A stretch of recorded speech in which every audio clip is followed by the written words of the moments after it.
אומרים שאי אפשר לעצור את הזמן, אבל היום, עם הטכנולוגיות והחידושים שיש בעולם האסתטיקה, אפשר בהחלט להאט אותו, ואפילו אולי קצת להחזיר אותו אחורה. היום אנחנו מדברים על טיפולים שמחזקים את האור מבפנים, לא רק ממלאים אותו, אלא ממש גורמים לו להתחדש. איתנו המומחית לרפואת אור, דוקטור להבית אקרמן. איזה כיף לפגוש אותך שוב במרגישות יופי. המומחית בידיעה, דוקטור אקרמן. איזה כיף להיות פה, אני חולה על שניכם. זה ברור. שנים לא הייתי פה. אז מה בעצם המשמעות של חידוש אור מבפנים? כאילו, איך רפואה רגנרטיבית שונה מהזרקות רגילות? אוקיי, אז אני כבר הרבה שנים בתחום, חופרת שנים על מה? על יופי טבעי. כי בהתחלה לקחנו מילאנו, התנפחנו, והיום מבינים שצריך לעשות את זה קצת אחרת. ובאמת, אחד הטרנדים הכי שולטים בתחום שלנו לאחרונה זה רפואה רגנרטיבית. רגנרטיבית. איך אנחנו לוקחים את התאים שלנו ומצליחים לחדש אותם. זה לא, הרי כל הגוף עם השנים ככה נהיה קצת יותר איטי, עובד יותר לאט, וגם התאים של האור שנקראים פיברובלסטי. ולכן יש לנו פחות קולגן, חומצה הילורונית ואלסטין, ואז האור מתחיל ליפול. אם אנחנו נדע לא רק להזריק חומצה הילורונית מבחוץ, אלא לגרום לתאים עצמם לייצר יותר את מה שהם קצת התעייפו, הרי בסופו של דבר אנחנו נקבל גם תוצאה שהיא טבעית, כי האור מייצר את זה לבד, וגם לא פחות חשוב לטווח יותר ארוך. הרי אחת השאלות הראשונות זה שואלים אותי כמה זמן זה מחזיק. זה אחד היתרונות של הרפואה הרגנרטיבית. נכון. בואי תספרי לנו רגע, דיברת על קולגן. אז בואי, למי שעוד לא כך מבין, תספרי לנו למה הוא כל כך חשוב ומה קורה לו בעצם עם השנים.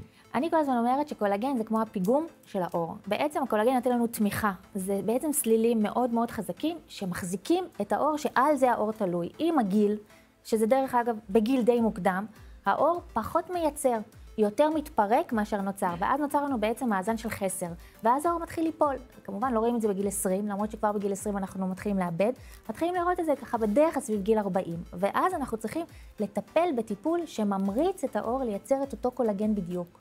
אז מה החומר שעושים בו שימוש, כאילו, ואיך הוא מצליח בעצם לעודד קולגן? אחד החומרים האהובים עליי זה באמת חומר שנקרא אסטפיל, שזה איזושהי וריאנט של חומצה פולילקטית, שזה בעצם חלבון, שאתה מפזר אותו בתוך האור, זה אבקה, זה בעצם כדורים כאלה שיש להם צורה מולקולרית, שזה בעצם לא גבישים, אלא מין ספוגים כאלה, זה נראה כמו צורה של ספוג, ובעצם הצורה המרחבית הזאת מושכת אליה תאים פיברובלסטיים ומעודדת את האור לייצר קולגן בצורה מאוד מאוד יעילה. זה בעצם נגזרת מאוד מאוד פעילה, שמעודדת לנו ייצור קולגן מבפנים. שזה בעצם ביוסטימולטור. בדיוק. ביוסטימולטור זה בעצם לקחת תהליך ביולוגי ולעשות לו סטימולציה. מאוד מאוד פשוט. עכשיו, למה אני אוהבת את הטיפול הזה? היום אנחנו לא מזריקים אותו רק לפנים, שזה לא כך חדש.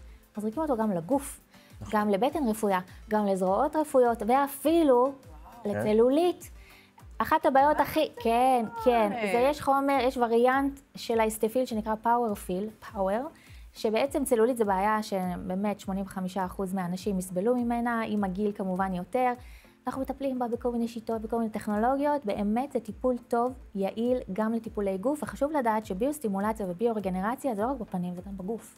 אז בואי תסבירי באמת, גם מבחינת תוצאה, אנחנו רואים שהרפואה הרגנרטיבית, החומצה הפולילקטית וזה, אנחנו רואים גם שהתוצאות מחזיקות יותר לאורך שנים, במה בא היתרון שלה? אז באמת, כאשר אנחנו מתניעים תהליך מבפנים, אני כל הזמן אומרת, זה כמו לשים צ'ונט על הגז. זה לא מיד, זה צריך סבלנות. וזה מתניע תהליך, אבל זה לוקח קצת יותר זמן, שזה חיסרון. אבל התוצאות טבעיות, ברגע שאתה מייצר משהו מבפנים, מתוך האור, המשך החיים, השרידות של מולקולת קולגן של האור שלנו, היא הרבה יותר ארוכה, מאשר כל מולקולה שאנחנו נשים מבחוץ לתוך האור. ולכן התוצאות הן לאורך זמן, תוצאות טבעיות, וככה צריך לעשות את זה. אני רק אגיד שאתם מוזמנים אליי לחמם בשבת. אין ספק שהעולם הולך קדימה, אנחנו רק מרוויחות מזה. אור מחודש, טבעי וקורן יותר. דוקטור להבית אקרמן, תודה רבה. תודה רבה. היה כיף.